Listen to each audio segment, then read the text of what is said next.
Mark Hamill reprising the role as Jedi Master Luke Skywalker is one of the big things that a lot of fans are looking forward to seeing in Star Wars The Rise of Skywalker by JJ, but it's not just that, it's Mark Hamill's portrayal of the character and how it's going to compare to The Last Jedi's and The Force Awakens. This is Mike Zero. Make sure to subscribe if you're new to the channel for future Star Wars content. Now, one thing about Episode 9, of course, is that a lot of fans are very excited about Mark Hamill's portrayal as Luke to see exactly how it's going to compare to the past 8 Star Wars movies and how it's really going to tie into everything related to the Skywalker saga and exactly what they want to do for the character of Luke Skywalker being portrayed by Mark Hamill in this film. Now, with that being said, we do know that J.J. Abrams is all set and ready to introduce new types of Jedi, Sith, and Force lore that's going to change how we view some of the films of the past. Now, these past couple of weeks or so, we've been learning a whole lot more about this film, and when it all comes down to one of the concept art descriptions, this is where things begin to get very intense for Episode 9. Now, specifically, a description of a sequence where it's explained that both Luke Skywalker and Rey are sitting in front of each other inside of the Prime Jedi Temple, where Luke is said to be giving Rey a handful of lessons about the Force and the Jedi. It's explained that during the scene, Luke is described to be providing Rey a tale of his past, which is said to change how fans will view The Last Jedi. It's explained that one of the segments goes over a moment in which Luke begins to deliver important dialogue to Rey about Ben Solo, where as he talks, it brings the fans back to the events of the flashbacks in The Last Jedi, where Luke is about to kill Ben Solo in his sleep.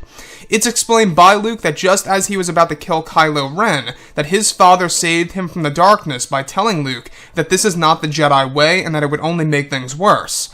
Luke explains that if it weren't for his father's Force Ghost tuning in to warn Luke about the danger of striking down Ben Solo, everything would have been way worse. Additionally, Luke states that in the sequence that even during his time on Ahch-To, Luke would feel a pull to the darkness in the Mirror Cave, in which multiple times his father Anakin would steer Luke away from the darkness during his exile on the planet.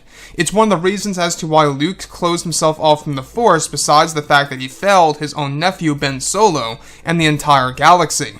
So let's go over a couple of parts about this. Now, to me, I think that this is a great way to really rework the scene that a lot of fans were very upset about, to say the least. Now, a lot of fans were very upset about it because it essentially changed Luke's character. The fact that he would try to kill his own nephew Ben Solo just by somewhat turning to the dark side or expecting him to turn to the dark side, where with Darth Vader, right, he was already turned to the dark side and was already associated with Emperor Palpatine, and all Luke did was try to save him.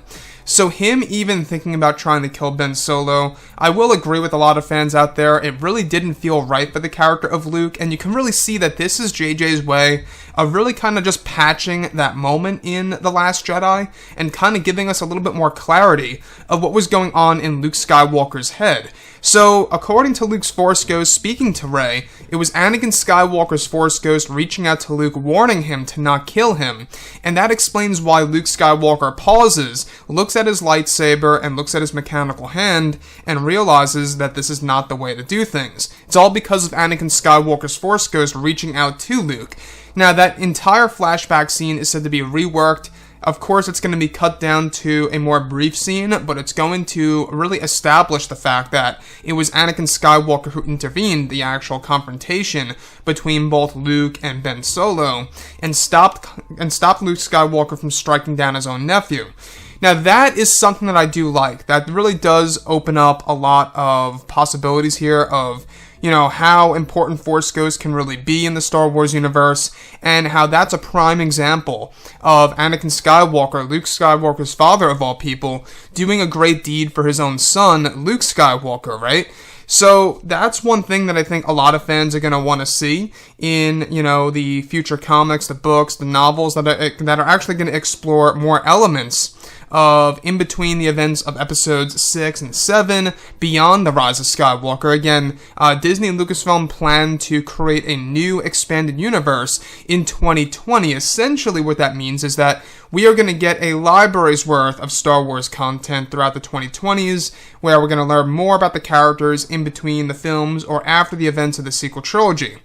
Now, Anakin, at the end of the day, in my point of view, I don't know if you guys agree, but he really is the true face of the Star Wars franchise without a doubt. You know, there's no denying that he is indeed the true face of the Star Wars franchise because of who he ultimately becomes and how he redeems himself and saves his own son, Luke Skywalker, allowing him to live for 30 plus more years.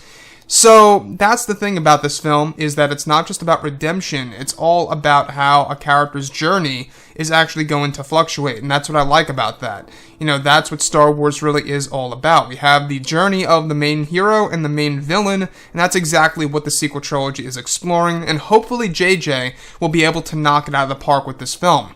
So anyways, guys, drop a comment below. Let me know what you think about all of this in the comments. And if you guys did enjoy the content for today, do make sure to drop a thumbs up on this video to support the channel. I thank you all so very much for the kind support, and I'll catch you guys next time.